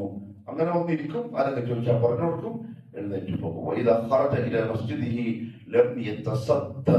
പള്ളിയിലേക്ക് വീട്ടിൽ നിന്ന് നടന്നു വരുമ്പോ നെഞ്ചുണ്ടി നടക്കാറില്ലായിരുന്നു. അർത്ഥം മനസ്സിലായോ? എപ്പോഴെങ്കിലും നമ്മുടെ മഹാന്മാരായ പണ്ഡിതന്മാര് റെയിൽവേ സ്റ്റേഷനിൽ എയർപോർട്ടിലൊക്കെ വരുമ്പോൾ നോക്കിയാൽ മതി. അപ്പൊ ആ നടപ്പ് എന്താന്ന് മനസ്സിലാവും. നല്ല പരിവാരങ്ങളും വെട്ടിപ്പിടിക്കാൻ ആള് വേറെ, ചെരുപ്പെടുക്കാൻ ആള് വേറെ, പിന്നെ വേറെ ആൾക്കാർ നടന്നു വരുമ്പോ തള്ളി. സിനിമാളന്മാരൊക്കെ തള്ളില്ലേ, അവിടെ തള്ളി ഇവിടെ തള്ളി, ഇന്നലെ വഴി കാണിച്ച്. അതൊന്നും ദീനിന്റെ പരമാക്കിയിട്ടില്ല. മുഹമ്മദ് സല്ലല്ലാഹു അലൈഹി വസല്ലം ആ മാതൃക കാണിച്ചിട്ടില്ല. ചില സമയങ്ങളിൽ വകാന റബ്ബമ ഖറജ ഇലൽ ബഖാൽ. എന്താണ് ബഖാൽ എന്ന് പറഞ്ഞാൽ? Super market. അദ്ദേഹം സാധനം വാങ്ങാൻ വേണ്ടി കടയിലേക്ക് പോകും. ഫയശ്തരി അൽ ജുർസ അൽ ഹതം, എന്നിട്ട് ഒരു വിറകിന്റെ കെട്ട് വാങ്ങും, വരക്കേക്ക്. വശരിഉ, അതേപോലെ വേറെ സാധനങ്ങളും വാങ്ങും. എന്നിട്ടോ ഫയഹ്മിലുഹു ബിയദിഹി, സ്വന്തം കയ്യിലും ചുമലിലും വെച്ചിട്ട് അദ്ദേഹം വീട്ടിലേക്ക് നടക്കും. ആരായി പോകുന്നു? ഇമാം അഹ്മദ് ഇബ്നു ഹംബൽ. ഒരു കാലത്ത് അബ്ബാസി ഭരണകൂടത്തിന്റെ പേടി സ്വപ്നമായ ദീനിന്റെ പണ്ഡിതൻ. അതാണ് തവാദു എന്ന് പറഞ്ഞത്. ജിബ്രീൽ അലൈഹിസ്സലാത്തു വസ്സലാം മലഉൽ അഅലയിൽ അത്രത്തോളം പേടിച്ച ഉണങ്ങിയ തുണിക്കഷണം പോലെ ആയി എന്ന് പറഞ്ഞത് ഇതാ. എന്തുണ്ടെങ്കിലും, എത്ര സ്ഥാന ബഹുമതികൾ ഉണ്ടെങ്കിലും വിനയാന്വിതനാവണം. അദ്ദേഹത്തിന്റെ ശിഷ്യൻ യഹ്യ ബിൻ മുഅയ്യിൻ റഹിമഹുല്ലാഹു തആല പറഞ്ഞു, മാ റഅയ്തു മിസ്ല Ahmad bin Hanbal, Ahmad bin ഹംബലിനെ പോലത്തെ ഒരു പണ്ഡിതനെ ഞാൻ കണ്ടിട്ടേ ഇല്ല. സഹബ്നാഹു 50 സന, 50 കൊല്ലമാണ് ഞാൻ അദ്ദേഹത്തിന്റെ കൂടെ ജീവിച്ചത്. പക്ഷെ മഫ്തഖറ അലൈനാ ബിശൈഇൻ മിമ്മാ കാന ഫീഹി മിനസ് സലാഹി വൽ ഖൈർ, നമ്മളെക്കാൾ കുറച്ചൊരു ഫഖ്ർ കാണിക്കാൻ, ഒരു ആൾക്കാരുടെ മുമ്പിൽ കുറച്ചെടുത്ത് ഉണ്ട് കാണിക്കാനുള്ളതെല്ലാം ഉണ്ടായിരുന്നിട്ടും 50 കൊല്ലത്തിൽ ഒരിക്കൽ പോലും അദ്ദേഹത്തെ ഞാൻ അങ്ങനെ കണ്ടിട്ടേ ഇല്ല. അത്ര തവാദുള്ള പണ്ഡിതൻ. അതാണ് ഖശ്യ. ഇൽമ കൂടുന്തോറും, സാധാരണ നമ്മൾ ഉസ്താദ് ഉദാഹരണം പറയാനുണ്ട്, മാങ്ങയില്ലേ, മാങ്ങാ കൊലയിൽ കൂടുന്തോറും മാങ്ങന്റെ കൊമ്പ് താഴോട്ട് വരുത്താം, മാങ്ങനെ കൂട്ടിട്ട് മുകളിലേക്ക് പോക്കില്ല. അതേപോലെ എന്ത് സ്ഥാന ബഹുമതി അല്ലാഹു തന്നാലും താഴോട്ടാവരുണ്ട്. നബി സല്ലല്ലാഹു അലൈഹി വസല്ലം തങ്ങൾ പറഞ്ഞു, ആരെങ്കിലും സ്വയം ഉയർന്നാൽ, തവാദുവിന്റെ നേരെ ഓപ്പോസിറ്റ്, ആരെങ്കിലും സ്വന്തം ഉയർന്നാൽ അല്ലാഹു അവനെ താഴ്ത്തി. സാധാരണക്കാരൻ താഴ്ത്തും പോലെ ആയിരിക്കൂല, അള്ളാഹു താഴ്ത്തിയാൽ. അള്ളാഹു കാത്തിരിക്കട്ടെ. അലി ഇബ്നു സാബിത്ത് അൽ-ജസരി റഹിമഹുല്ലാഹു തആല പറഞ്ഞു, സുഫിയാൻ അസ്-സൗരി റഹിമഹുല്ലാഹ് കേട്ടിട്ടുണ്ടാവും, പ്രഗൽഭനായ താബിഈ പണ്ഡിതനാണ്. അദ്ദേഹം ഞാൻ അദ്ദേഹത്തെ ഒരു മജ്ലിസിന്റെ മധ്യഭാഗത്ത് വന്നിരിക്കുന്നത് കണ്ടിട്ടേയില്ല. നമ്മുടെ അവാമിനെ പോലല്ല. സുഫിയാൻ അസ്-സൗരി എന്ന് പറഞ്ഞ താബിഈകളിലെ ഉഗ്ര പണ്ഡിതനാണ്. അദ്ദേഹം ഏതെങ്കിലും മജ്ലിസിൽ വന്നിരുന്നാൽ നടുക്കിരിക്കൂല, മറിച്ച് ഞാൻ അദ്ദേഹത്തെ കണ്ടു, ഏതെങ്കിലും ഒരു തൂണിന്റെ ബാക്ക് പോയിട്ടിരിക്കും. എങ്ങനെ ഇരിക്കാം? ഇങ്ങനെ ഇരിക്കാം. അടിമേടി ശരിക്കും നിസ്കരിക്കുമ്പോ എങ്ങനെ ഇരിക്കണ്ടേ? നിൽക്കാൻ കഴിയാത്തവൻ ഇരിക്കണ്ടേ? ഇതാണ് ഇരുത്ത്. ശരിക്കും സുന്നത്തായി ഇരുത്തിയതാണ്. രണ്ടു മുട്ടും മടക്കിയിട്ടുള്ള ഇരുത്ത്. നിർബന്ധമല്ല, നമുക്ക് സൗകര്യം പോലെ ഇരിക്കാം, പക്ഷെ ഇതാണ് ഇരിക്കേണ്ട രീതി. ഞാൻ പറഞ്ഞു വന്നത് എത്രത്തോളം ഇൽമു വർദ്ധിപ്പിക്കും. അതാണ് ഒരു മക്ക പറഞ്ഞു, അലാ ഖദരി ഖൗഫിൽ അബ്ദി മിൻ റബ്ബിഹി സുബ്ഹാന യകൂനു ഖുർബുഹു. എത്രത്തോളം അല്ലാഹുവിനെ ഒരു അടിമ ഭയപ്പെടുമോ അത്രത്തോളം അവൻ അല്ലാഹുവുമായി അടുക്കും. ജിബ്രീൽ അലൈഹിസ്സലാത്തു വസ്സലാം അത്ര ശക്തമായി പേടിക്കുന്നവനാണ്. അതുകൊണ്ട് തന്നെ അദ്ദേഹം അല്ലാഹുവിന്റെ അടുക്കൽ അത്രയും മുഖറബായ മലക്കുമാണ്. ഇതാണ് കണ്ട ഒരു കാഴ്ച. അള്ളാഹു നമ്മളെ ഖശിയത്തുള്ള ഖൗഫുള്ള അടിമകളുടെ കൂട്ടത്തിൽ പെടുത്തിരിക്കട്ടെ. ഇല്ലെങ്കിൽ പോക്കാട്ടോ, ഇല്ലെങ്കിൽ ദുനിയാവ് തീർന്നിട്ട് പോകും. എങ്ങോട്ട് പോകും? ഇല്ലെങ്കിൽ അവിടെ ശരിക്കും നമ്മൾ പേടിക്കും. അവിടെ പേടിക്കാത്തവൻ പേടിച്ചു പോകും. അവിടല്ലേ അള്ളാഹു പരിശുദ്ധ ഖുർആനിൽ പറഞ്ഞില്ലേ, വജാഅ റബ്ബുക വൽ മലക്കു സഫൻ സഫൻ വജീഅ യൗമഇദിൻ ബിജഹന്നം യൗമഇദിൻ യതദക്കറുൽ ഇൻസാൻ. അന്ന് മനുഷ്യന് മനസ്സിലാവും. അന്ന് വിചാരിക്കും, വേണ്ടായിരുന്നു എന്നാലെ ബുദ്ധിക്കളാണ്. അന്നങ്ങനെ ചിന്തിച്ചിട്ട് കാര്യമൊന്നുമില്ല. അള്ളാഹു മാപ്പാക്കി തരട്ടെ.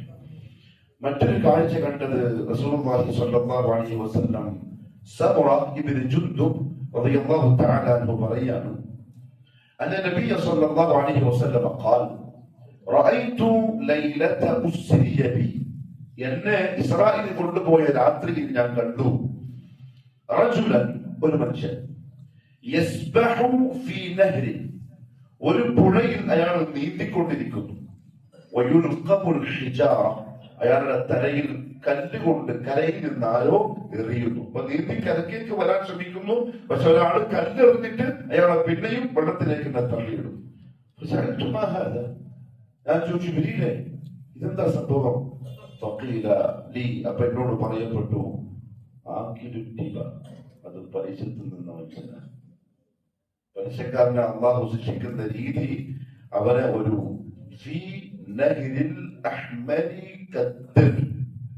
രക്തത്തിന്റെ നിറത്തിലുള്ള ചുവന്നൊരു പുഴയിൽ അവനെ മുക്കും. അതിന്റെ കാരണം ചില മഹ്ദിസീങ്ങൾ ശറഹ് പറഞ്ഞു, രക്തത്തിന്റെ നിറം എന്ന് പറയാൻ കാരണം ഈ സാമ്പത്തിക സ്രോതസ്സിന്റെ അല്ലെങ്കിൽ അതിന് പറയാ ഈ സമ്പത്തിന്റെ അടിത്തറ പൊന്നല്ലേ, സ്വർണ്ണമല്ലേ, ഗോൾഡ് വെച്ചിട്ടല്ലേ സമ്പത്തി. അപ്പൊ അതാണ് ഇതിന്റെ അസല്. പൈസന്റെ അസല് സ്വർണമാണ്. സ്വർണത്തിന്റെ കളർ ശരിക്കും ചുവപ്പാണ്. ചുവപ്പല്ല, നമ്മുടെ സ്വർണത്തിന്റെ നിറം അതായിരിക്കും ആ നദിയുടെ നിറം. ആ സ്വർണത്തിനോടുള്ള ആർത്തി കൊണ്ട് അവൻ അതിൽ മുക്കപ്പെടും. എന്നിട്ട് ഒരു മലക്ക് അവനെ കല്ലെറിഞ്ഞിട്ട് പിന്നെയും വെള്ളത്തിലേക്ക് തന്നെ തിരിച്ചയക്കുന്നത് അത് സൂചിപ്പിക്കുന്നത് ഈ പലിശയില്ലല്ലോ അവന് ദുനിയാവിൽ ഒരു ഉപകാരത്തിനൊന്നുമില്ല. പലിശ പൈസ ഉപകാരപ്പെടൂല. ഒന്നുകിൽ ഏതെങ്കിലും ഹോസ്പിറ്റലിന്റെ അക്കൗണ്ടിലേക്ക് പോകും, അതല്ലെങ്കിൽ എന്തെങ്കിലും അപകടപ്പെട്ടത് നശിക്കും, അല്ലെങ്കിൽ എന്തെങ്കിലും പിന്നെ തീ കത്തിയിട്ടോ വെള്ളത്തിൽ മുങ്ങിയിട്ടോ അതല്ലെങ്കിൽ എന്തെങ്കിലും പൊളിഞ്ഞു വീണിട്ടോ എന്തെങ്കിലും തരത്തിൽ അത് നഷ്ടപ്പെടും. കാരണം ഈ പലിശക്കാരൻ വിചാരിക്കുന്നത് ഓരോ പൈസ എന്താവുന്നുണ്ട്, കൂടുന്നുണ്ട്. പക്ഷെ അള്ളാഹു പറഞ്ഞെന്താ, ഞാൻ എന്തെയും നശിപ്പിക്കും, ഇല്ലാണ്ടാക്കും. അതുകൊണ്ട് തന്നെ പലിശക്കാരായ പൈസക്കാരുണ്ടല്ലോ, അവരുടെ പരമ്പര ദാരിദ്ര്യത്തിന്റെ കൈപ്പുകീൽ കുടിക്കുന്ന കാഴ്ച നമുക്ക് ദുനിയാവിൽ കാണാം. കാരണം നിലനിൽക്കൂല. കച്ചവടം ഹലാലാണ്. അതുകൊണ്ട് ആ ബിസിനസ്സുകാരുടെ മക്കൾ ബിസിനസ്സുകാരായിരിക്കും, അവരുടെ പരമ്പരകളോളം കച്ചവടക്കാരായിരിക്കും, അവർ ധനികന്മാരായിരിക്കും. ഈ മക്കൾ മുടിയന്മാരല്ലെങ്കിൽ അങ്ങനെയുള്ള ഉപ്പുണ്ടാക്കിയ സ്വത്തിനെ അടിച്ചു മുടിച്ച് കളിക്കുന്ന മക്കളുണ്ട്, അത് വേറെ കാര്യം. പക്ഷെ അത് നിലനിൽക്കും ഹലാലായ കച്ചവടം. പക്ഷെ പലിശ കച്ചവടക്കാരന്റെ സമ്പത്ത് നിലനിൽക്കൂല. അവന്റെ പോക്കോടുകൂടി അതങ്ങ് നശിക്കും. അവന്റെ ഭാര്യ മക്കള് ദാരിദ്ര്യത്തിന്റെ കൈപ്പുനീര് കുടിക്കും. അത് 100 അനുഭവങ്ങള് നമ്മൾ നേരത്തെ കാണുന്നതാണ്. ഭയങ്കരല്ല ലൈഫ് എന്ന് പറയാം, ലാവിഷ്. പിന്നെ ഹബീബ് പുതിയ കാലത്ത് പറയുന്ന വൈബ് പോലത്തെ കുറെ വാക്കുകളില്ലേ, ഹൈഫൈ ഹൈഫൈ ലൈഫ്, ലക്ഷറി ലൈഫായിരിക്കും. ഭയങ്കര അടിച്ചു പൊടി. കുറച്ച് കാലം കഴിഞ്ഞാലുണ്ടാവും ഫുട്പാത്ത്. അള്ളാഹു കാത്തിരിക്കണം. അങ്ങനെ ആവുള്ളൂ. കാരണം അള്ളാഹു പറഞ്ഞു പലിശന അള്ളാഹു നശിപ്പിക്കുന്ന അള്ളാഹു.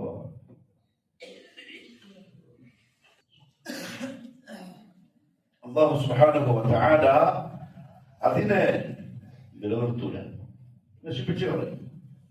റസൂലുള്ളാഹി സ്വല്ലല്ലാഹു അലൈഹി വസല്ലം തങ്ങൾ പറഞ്ഞു, അരിബ പലിശ വഇൻ കഥുർ, അതെത്ര അധികമാണെങ്കിലും ഫആഖിബതുഹു തസീറു ഇലാ ഖുല്ലി, അതിന്റെ അവസാനം എത്താൻ പോകുന്നത് ഒന്നുമില്ലായ്മയാണ്. എല്ലാം എല്ലാം നശിച്ചു പോകും. അല്ലാഹു കാത്തിരക്ഷിക്കട്ടെ. പക്ഷെ ഇന്നത്തെ ദുനിയാവിന്റെ സംവിധാനം എന്തെങ്കിലും ഒരു അംശം നമ്മളെ പൈസയിൽ പലിശ വരാതിരിക്കൂല. അത് പിന്നെ നമുക്ക് ശ്രദ്ധിക്കാൻ പറ്റൂല.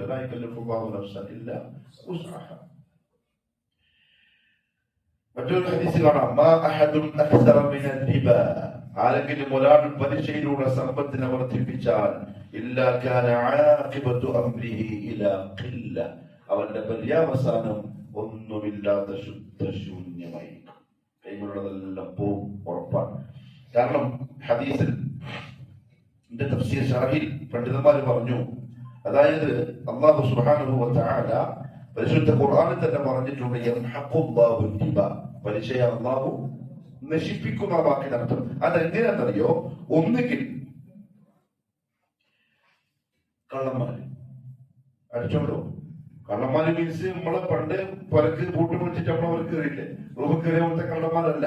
പുതിയ ആധുനിക കള്ളന്മാരുണ്ട്. ഓൺലൈൻ വഴിയൊക്കെ ഈസി ആയിട്ട് തട്ടിക്കൊണ്ടോ. ഇപ്പൊ ഒന്ന പൈസ അധികം ഒന്നത്തെ പൈസ ആയിരിക്കും കള്ളന്മാര്. അതല്ലെങ്കിൽ തീ പിടിക്കും, അതിന്റെ ബിൽഡിംഗ് തകരും, അതിലൊന്നും വാഹനം ആക്സിഡന്റ് ആവും. അങ്ങനെ എന്തെങ്കിലും വന്നിട്ട് അതങ്ങ് തീരും. അതുപോലെ തന്നെ ഉറക്കി മുങ്ങിപ്പോവാം, വെള്ളപ്പൊക്കം വരിക. നമ്മൾ ചിന്തിക്കേണ്ടത് അറിയോ? ഏതെങ്കിലും ഒരുത്തൻ കാണിച്ച കുരുത്തക്കളായിരിക്കും ആ വെള്ളപ്പൊക്കത്തിന്റെ കാരണം. ഏതെങ്കിലും ഒരുത്തന്റെ അഹങ്കാരം. ബാക്കി 99 ആളും നല്ല മനുഷ്യന്മാരായിരിക്കും. പക്ഷെ ആ ഒരുത്തന്റെ കുരുത്തക്കളിൽ വന്ന അതാവര് എല്ലാവരും പോകും. അതാ ഖുർആനിൽ പറഞ്ഞത്. ഞാൻ എന്ത് ചെയ്യില്ല, ഒറ്റക്കാര്യം പിടിക്കൂല. അതാവ് വരുമ്പോ എല്ലാവർക്കും ഒരുമിച്ചാ വരിക. പിന്നെ ആദരത്തിൽ എന്ത് ചെയ്യും? രണ്ടിനെ രണ്ടാക്കിക്കോളും. അപ്പൊ നമ്മൾ ഒരിക്കലും ഇതിനെ ഒരു, കാരണം ഇന്ന് ദുനിയാവ് പലിശനെ കൊണ്ട് നടന്നിരിക്കുകയാണ്.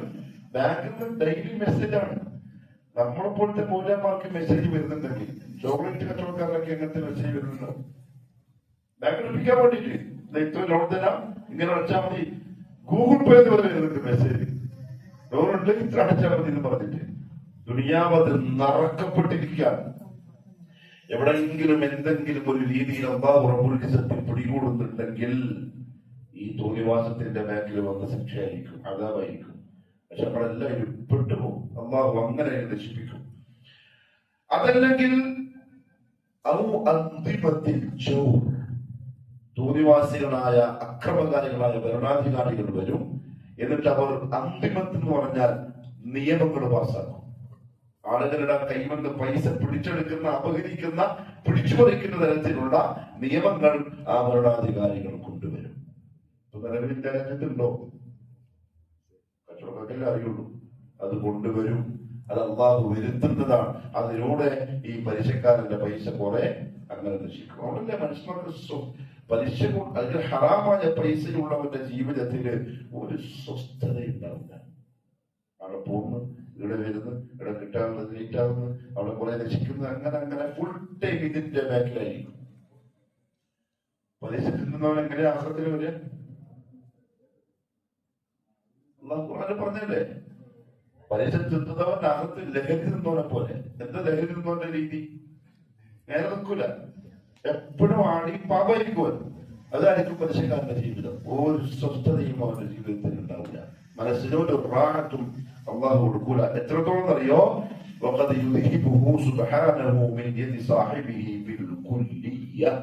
പലിശക്കാരന്റെ കൈമിൽ നിന്ന് അള്ളാഹു അത് മൊത്തത്തില് ഇല്ലാതാക്കി കളയും. ഒരു പൈസ ബാക്കി ഉണ്ടാവില്ല, നശിച്ച് തരിപ്പണമായിരിക്കും. മാത്രമല്ല, റസൂലുള്ളാഹി സ്വല്ലല്ലാഹു അലൈഹി വസല്ലമയോട് ഒരു സഹാബി പറഞ്ഞു, യാ റസൂലുള്ളാഹി സ്വല്ലല്ലാഹു അലൈഹി വസല്ലം, അങ്ങ് എന്റെ ദുആ സ്വീകരിക്കാൻ വേണ്ടി, ഞാൻ ദുആ സ്വീകരിക്കപ്പെടുന്ന ആളാവാൻ വേണ്ടി അല്ലാഹുവിനോട് ദുആ ചെയ്താലും, മറുപടിയായി നബി സല്ലല്ലാഹു അലൈഹി വസല്ലം തങ്ങൾ പറഞ്ഞു, അത്തിബ് മതഅമക്, നിന്റെ ഭക്ഷണം നീ തയ്യിബാക്കുക. തയ്യിബ് എന്ന് പറഞ്ഞാൽ ഹലാലായ ഭക്ഷണം ഹലാലാക്കുക, എങ്കിൽ തകുൻ മുസ്തജാബത് ദുആ, നിന്റെ ദുആ സ്വീകരിക്കപ്പെടും. നേരെ ഓപ്പോസിറ്റ് അർത്ഥം എന്തായിരിക്കും? ഭക്ഷണം ഹലാൽ അല്ലെങ്കിൽ ദുആ അല്ലാഹു സ്വീകരിക്കൂല. റസൂലുള്ളാഹി സ്വല്ലല്ലാഹു അലൈഹി വസല്ലം അങ്ങനെ പലിശക്കാരൻ ആ പുഴയിൽ മുങ്ങിക്കുളിക്കുന്ന കാഴ്ച കണ്ടപ്പോ എറിയുന്ന ഒരാളെ കണ്ടല്ലോ, അത് നരകത്തിന്റെ ഖാസിനായ മാലിക്കാണ്. മലക്കുകളുടെ പേര് വിവരങ്ങൾ ചിലത് പറയപ്പെട്ടതിൽ ഒന്ന് ഈ മാലിക്കാണ്. ഈ മാലിക്കിന്റെ ഒരു സ്വഭാവം എന്ന് വെച്ചാല് അദ്ദേഹം കരീഹുൽ മിർആത്ത്, കാണാൻ വളരെ വിരൂപിയാണ്. എന്ന് പറഞ്ഞാൽ നരകവാസികളെ പേടിപ്പിക്കുന്ന തരത്തിലുള്ള രൂപവും സ്വഭാവവുമാണ് ഈ മാലിക്കിന്.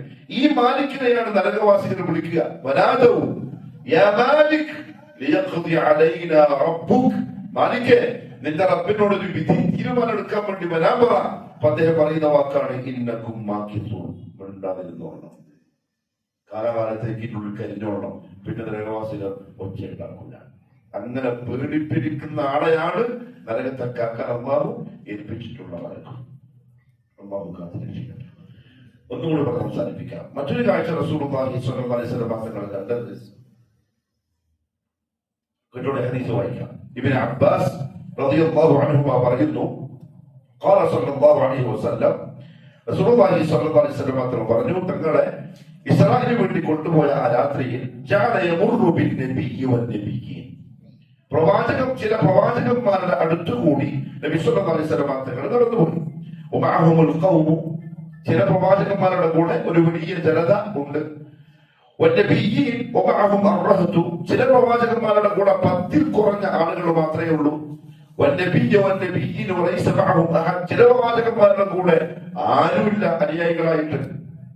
എന്ന് പറഞ്ഞാൽ അവരൊന്നും ഏൽപ്പിച്ച ജോലി ചെയ്തിട്ടില്ല എന്നല്ല, ആർക്കും ഒന്നും ഹിദായത്ത് കൊടുത്തിട്ടില്ല. ഒറ്റക്കൊറ്റക്ക് വന്നിരിക്കുന്നു. 2 പേരുള്ളവരുണ്ട്, ചില ആൾക്കാർക്ക് 10 പേരേ ഉള്ളൂ, ചില ആൾക്കാർക്ക് കുറച്ച് കൂട്ടമുണ്ട്. അങ്ങനെ കുറച്ചുകൂടി മുമ്പോട്ട് പോയപ്പോ ഒരു വലിയ ജനതന്റെ അടുത്തുകൂടി നടന്നുപോയി. ഫഖുൽതു, നബി സല്ലല്ലാഹു അലൈഹി വസല്ലം തങ്ങൾ ചോദിച്ചു, മൻ ഹാദാ, ജിബ്രീൽ ഇതാരാണ്? ഖാല, ഫഖറജു ഹാദാ മൂസ വഖൗം, ഇത് മൂസ നബിയും ബനൂ ഇസ്രായീലുമാണ്, ഒരുപാടുള്ള സമുദായമാണ്. വലാകിൻ, പക്ഷേ മുഹമ്മദേ സല്ലല്ലാഹു അലൈഹി വസല്ലം, ഇർഫഅ റഅസക്, നിന്റെ തല ഒന്ന് ഉയർത്തി നോക്ക്, ഫൻദുർ, എന്നിട്ട് മുമ്പോട്ട് നോക്ക്. ഖാല, റസൂലുള്ളാഹി പറയാണ്, ഫഇദാ സവാദുൻ അദീം, ഒരു വലിയ കറുത്തിലുള്ള സമൂഹത്തെ ഞാൻ കണ്ടു. ഖദ് സദ്ദൽ ഉഫുഖ്, ചക്രവാളം വരെ നീണ്ടു കിടക്കുന്ന ഒരു സമൂഹം. അത് ഇങ്ങോട്ട് നോക്കുമ്പോ ഉണ്ട്, ഇങ്ങോട്ട് നോക്കുമ്പോ ഉണ്ട്, അത്രത്തോളം ആളുകളെ കണ്ടു. ഫഖീല, അപ്പൊ എന്നോട് പറയപ്പെട്ടു, ഹൗലാഇ ഉമ്മത്തുക്, ഇതാണ് നിങ്ങളുടെ സമുദായം. അപ്പൊ മുസ്ലിമിനേക്കാളും അധികം ആളുകൾ നബി സല്ലല്ലാഹു അലൈഹി വസല്ലം തങ്ങൾക്കുണ്ട്. പക്ഷേ ഇനി ഞാൻ കേൾക്കേണ്ടത്, നബിയെ, നിങ്ങളുടെ സമുദായത്തിൽ ഇവരല്ലാത്ത ചില ആൾക്കാരും കൂടിയുണ്ട്. 70,000 പേരാണ് അവർ. ഒരു വിചാരണയും ഒന്നുമില്ലാതെ അവർ സ്വർഗത്തിലേക്ക് പ്രവേശിക്കുന്നവരാണ്. ആ സന്തോഷ വാർത്തയും അന്ന് നബി സല്ലല്ലാഹു അലൈഹി വസല്ലം തങ്ങൾക്ക് അറിയിച്ചു കൊടുത്തു. ഇത്രയും പറഞ്ഞിട്ട് നബി സല്ലല്ലാഹു അലൈഹി വസല്ലം തങ്ങൾ വീട്ടിലേക്ക് കയറിപ്പോയി. സഹാബാക്കൾ ഇങ്ങനെ ഇത് കേൾക്കല്ലേ, ഭയങ്കര ചർച്ച പള്ളിയിൽ. ആരായിരിക്കും കുറച്ചുകൂടെ 70,000 ആണ്. അപ്പൊ കുറച്ച് ആൾക്കാർ പറഞ്ഞു അവര് നഹ്നുഹു, അവര് നമ്മളാണ്. കാരണം നമ്മളല്ലേ റസൂൽ തന്റെ സഹാബികൾ നബിയുടെ സുഹൃത്തിൽ ജീവിച്ച ആൾക്കാർ. അവിടെ നമ്മളിൽപ്പെട്ട 70,000 ആൾക്കാരായിരിക്കും. സഹാബാക്കൾ എത്ര ടോട്ടല്? 1,00,000-ലധികം. അതിൽ 70,000 നമ്മളായിരിക്കും. അപ്പൊ വേറെ ചില ആൾക്കാർ പറഞ്ഞു നമ്മളാവാൻ ചാൻസ്. നമ്മുടെ ജാഹിലിയ്യത്തിൽ ജനിച്ചു വളർന്ന് കുറെ തെറ്റൊക്കെ ചെയ്ത് ജീവിച്ച ആൾക്കാരല്ലേ അവർ. നമ്മളുടെ ഇസ്ലാം, നമ്മുടെ മക്കളായിരിക്കും. കാരണം അവർ ജനിച്ചത് തൗഹീദിലും ഇസ്ലാമിലുമായിട്ടാണ്. അവരായിരിക്കും. അങ്ങനെ അങ്ങോട്ടും ഇങ്ങോട്ടും ഭയങ്കര ചർച്ച, ഭയങ്കര ശബ്ദം കൂടി. നബി സല്ലല്ലാഹു അലൈഹി വസല്ലം ഫഖറജ നബി സല്ലല്ലാഹു അലൈഹി വസല്ലം വീട്ടിൽ നിന്ന് പള്ളിയിലേക്ക് വന്നിട്ട് പറഞ്ഞു ഹുമുല്ലദീന ലാ യക്തബു. അവർ ആരെന്നറിയോ?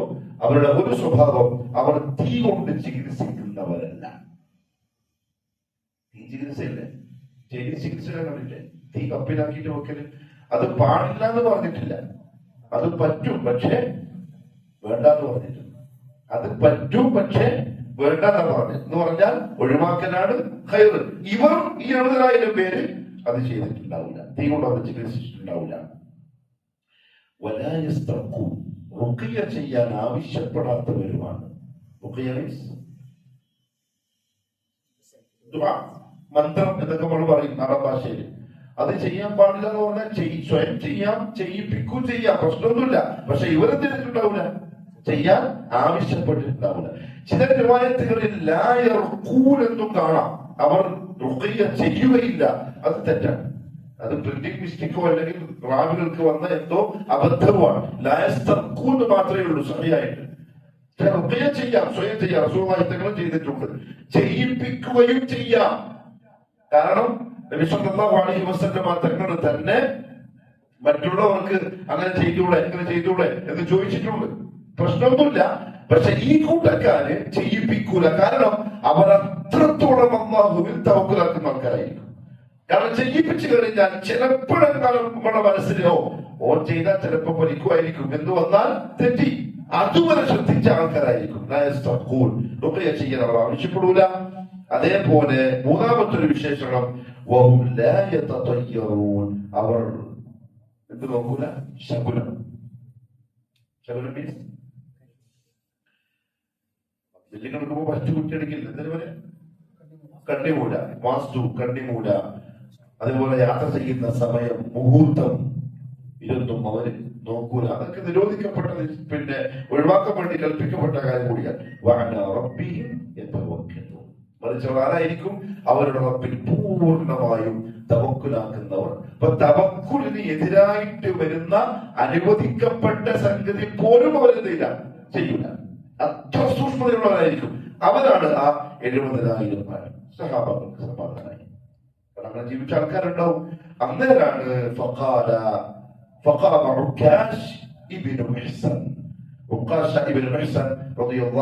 എഴുന്നേറ്റു. അദ്ദേഹം പറഞ്ഞു, യാ റസൂലല്ലാഹ് സ്വല്ലല്ലാഹു അലൈഹി വസല്ലം, എന്നെ ആ കൂട്ടത്തിലാക്കാൻ വേണ്ടി നിങ്ങളൊന്ന് ദുആ ചെയ്യണേ. റസൂലുള്ളാഹി പറഞ്ഞു, നീ ആ കൂട്ടത്തിലാണ്. റസൂലുള്ളാഹി തങ്ങൾക്ക് വഹി കിട്ടിയിട്ടുണ്ടാവാം. ഉക്കാശ ആ കൂട്ടത്തിലാണ്, അതുകൊണ്ട് അങ്ങനെ പറഞ്ഞിട്ടുണ്ടാവുക. ഇത് കേട്ടപ്പോ പോരാണ് പറഞ്ഞു, അലമിൻഹും യാ റസൂലല്ലാഹ്, ഞാനും ആ കൂട്ടത്തിലാണ്. ഫഖാൽ, നീ ആ കൂട്ടത്തിലാണ്. സബഖക ബിഹാ ഉക്കാശ, ആ ചാൻസ് ഒന്നുണ്ടായിരുന്നു, അത് ഉക്കാശ കൊണ്ടുപോയി എന്ന് പറഞ്ഞാൽ ഒരു മക്കൾ പറഞ്ഞു, നന്മയിൽ എപ്പോഴും എന്താവണം? മുൻകിടക്കുന്നവരാവണം. മുമ്പിലുള്ളവർക്ക് കിട്ടുന്നത് ബാക്കിലുള്ളവർക്ക് എന്തായാലും കിട്ടില്ല. ഇപ്പം ഉദാഹരണത്തിന് പള്ളിക്ക് വേണ്ടി പൈസ വേണം. നമ്മൾ പള്ളിയെടുക്കാൻ പോലെ എല്ലാവരും ഉദാരമായിട്ട് സഹായിക്കണം. ഇല്ല, ആദ്യം കൊടുത്ത ആൾ 500 രൂപ, അതൊരാൾ 500 രൂപ കൊടുത്തു. 10ാമതുള്ള ആള് 5 ലക്ഷം കൊടുത്തു. കൂലി ആർക്കാ കൂടുതൽ? 500-കാരനാണ്. 5 രൂപയാണെങ്കിലും ആദ്യം കൊടുത്തോണം. അത് ഇസ്ലാമിന്റെ തത്വമാണ്. നിങ്ങൾ മത്സരിച്ച് മുന്നേറണം ഫിൽ ഖൈറാത്ത്, നന്മകളുടെ കാര്യം. ഞങ്ങൾക്ക് ബഹ്റൈനിലുള്ളപ്പോ ചങ്ങായിണ്ട്, കണ്ണൂരുള്ള ഫവാസ്, ഇപ്പോഴും നല്ല ചങ്ങായിയാണ്. മാഷാ അല്ലാഹ്, ചെറുപ്പക്കാരൻ. കളിഭ്രാന്തനാണ്, ക്രിക്കറ്റ് ഭ്രാന്തനാണ്. അവനെ എല്ലാ വെള്ളിയാഴ്ച രാവിലെ ഒരു ട്രാക്ക് പാന്റും ടീഷർട്ടും ചെന്നൈയും കൊണ്ടുപോകും കളിപ്പിക്കാൻ വേണ്ടി. റമദാൻ ഇതേപോലെ ലാസ്റ്റ് 10 നമ്മള് ഒരു പള്ളി അവിടുത്തെ മുതിർന്നോട് ചോദിച്ചിട്ട് ഈത്തിക്കാഫിന് വേണ്ടി റെഡിയാക്കും. നമ്മളിവിടെ ചെയ്തല്ലോ പള്ളിയിൽ, അതേപോലെ നമ്മൾ ചെയ്യും അവിടെ. അപ്പൊ അവിടെ ക്ലാസ് ഉണ്ട്, രാത്രി 1 അരമണിക്കൂർ ക്ലാസ് ഉണ്ടാവും. ഇതിൽ അധികവും നാട്ടിലുള്ള എന്തെങ്കിലും ഒരു പ്രശ്നം ഉണ്ടാവും പിരിവിന് വേണ്ടിയിട്ട്. അപ്പൊ ഈ ഹദീസ് എല്ലാം പറഞ്ഞ് ഈ വിഷയമൊക്കെ പറഞ്ഞതിന് ശേഷം ഞാൻ ഓരോ ശ്രദ്ധിച്ച ഓൻ ഇങ്ങനെ ഇവിടെ ഉണ്ടാവും. ക്ലാസ് എടുക്കുന്നതിന്റെ മുമ്പ് ഓൻ ഇരിക്കലെങ്ങനെ അറിയും, മുട്ടുകുത്തിയിട്ടായിരിക്കല്, കൈമ ദിനാറ് പിടിച്ചിട്ട് മുട്ടുകുത്തിയിട്ടായിരിക്കല്. ക്ലാസ് കഴിഞ്ഞ് പിരിവിട്ട് തുടങ്ങുമ്പോ തന്നെ എന്തിനാ പൈസ അതൊന്നും അറിയില്ല, ഇത് കൊണ്ട് വെച്ചോ എന്തിനാന്ന് അറിയില്ല. അത് നല്ല സ്വഭാവമാണ്. സഹാബാക്കളുടെ രീതിയാണ്. അവർ നന്മയുടെ വിഷയത്തിൽ മറ്റുള്ളവർക്ക് മുൻകടക്കാൻ ചാൻസ് കൊടുക്കൂല. ഒക്കാശ അതാ ചെയ്തത്. കേട്ട ഉടനെ ബാക്കി പ്രധാനപ്പെട്ട സഹാബാക്കൾക്ക് അവർക്കൊന്നും തോന്നിയില്ല, ചാടി അടിച്ചു. നാളെ അള്ളാഹുവിന്റെ മഹ്ശറിൽ മാനവർ മഹ്ശറിൽ നിൽക്കുന്ന സമയം ഈ 70,000 പേര് കോളായിട്ട് പോകുന്ന കാഴ്ച നമുക്ക് കാണാം. ഈ കൂട്ടത്തിൽ ആരെങ്കിലും ഉണ്ടായേക്കാം, എല്ലാം പറയാൻ കഴിയില്ല. ചാൻസ് കൊടുക്കുന്നവർ അള്ളാഹുവല്ലേ, തവക്കൽ അറിയുന്നവർ അള്ളാഹുവല്ലേ, തൽപറിയുന്നവർ അള്ളാഹുവല്ലേ. അത്ര തവക്കൽ സൂക്ഷിക്കുന്നവരായിരിക്കും ആ കൂട്ടത്തിൽ ഉണ്ടാവുക. പക്ഷെ അവിടെ എത്തിക്കഴിഞ്ഞാൽ ആ ഗ്രീൻ ചാനൽ VVIPകൾക്കുള്ള റൂട്ടിലൂടെ അവർ ആ സ്വർഗത്തിലേക്ക് മലക്കുകളുടെ കൂടെ പോകുന്ന കാഴ്ച നമുക്ക് കാണാൻ കഴിയും. അത് ആരൊക്കെ അള്ളാഹുവാണ്. പക്ഷെ ഇടയിൽ ആരുണ്ടാവും? ഉക്കാശയുണ്ടാവും. അത് ഉറപ്പാണ്, അത് ഉറപ്പാണ്. ഉക്കാശ ഇബ്നു മിഹ്സൻ ആ കൂട്ടത്തിൽ ഉണ്ടാവും. അള്ളാഹു നമ്മളെ ആ കൂട്ടത്തിൽ പെടുത്തി അനുഗ്രഹിക്കട്ടെ. അതുകൊണ്ട് പ്രിയപ്പെട്ടവരെ, ഈ കാഴ്ചകൾ റസൂലുള്ളാഹി സ്വല്ലല്ലാഹു അലൈഹി വസല്ലം കണ്ട് നമുക്ക് പറഞ്ഞിരുന്നത് ഉണ്ടാക്കേണ്ടത് ഉണ്ടാക്കാനും ഒഴിവാക്കേണ്ടത് ഒഴിവാക്കാനും ഒക്കെയാണ്.